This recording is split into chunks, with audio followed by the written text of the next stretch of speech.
In Paris, a professional hitman only known as the Killer has spent hours looking out a window in an old room, waiting for his target to show up at the hotel across the street. He only leaves his chair to go to drink water and exercise. One afternoon, the Killer leaves the building to get food. He pretends to be a German tourist because the French always avoid those people.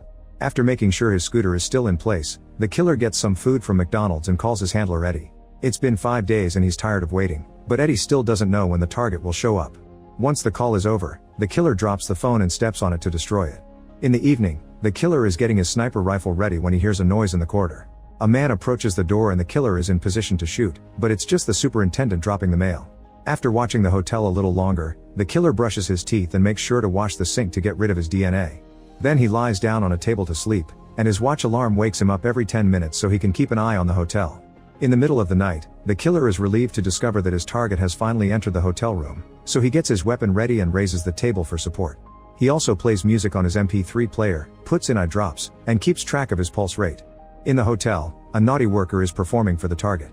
The Killer waits for the right moment to finally shoot, however the woman steps forward at the same time and the bullet ends up hitting her instead. He wants to shoot again but the security guards rush to close the curtains. Now the Killer has no choice but to grab all his things and leave the building. He gets on his scooter and rides away right before the police arrive. As he drives through the city, the Killer throws away his things in the sewer and the garbage truck. He can hear the police sirens getting closer, so he has to make a few sudden turns and drive down some stairs to escape successfully. Eventually he reaches the river, where he abandons his scooter and throws his helmet in the water. At a gas station, the Killer uses the bathroom to put on new clothes and shave. He makes sure to clean the place before taking a cab to the airport. Before going inside, he throws the last part of his weapon in a trash can. This is the first time he's failed a mission, so he's very nervous. When a police dog looks at him, he rushes to the bathroom to freshen up and calm down.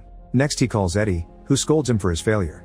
The Killer ends up hanging up in the middle of the conversation and destroys this phone too. After showing the employees a fake ID with his ticket, he boards the plane. While waiting for takeoff, he notices a suspicious man sitting nearby. As soon as he lands at the next airport, the Killer buys another ticket under a new identity. He's shocked to discover that the suspicious man is here too, so he decides to postpone his flight to the next day.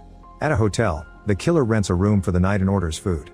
Then he puts a glass and a lid on the door as a trap for intruders. Lastly, he grabs a knife and puts it on a table next to a reading chair where he spends the rest of the night. The next day he flies to the Dominican Republic and drives his Jeep to his hideout in the middle of the jungle. At the fence, he's shocked to find footprints and cigarette butts. The Killer grabs his gun and jumps over the fence to run toward the house, finding more footprints on the way. There's loud music playing inside but nothing is out of place. After turning the music off, the Killer checks the kitchen and finds some knives on the floor next to a blood stain. He desperately keeps searching the house and discovers a broken mirror in the bathroom plus more blood stains on the wall.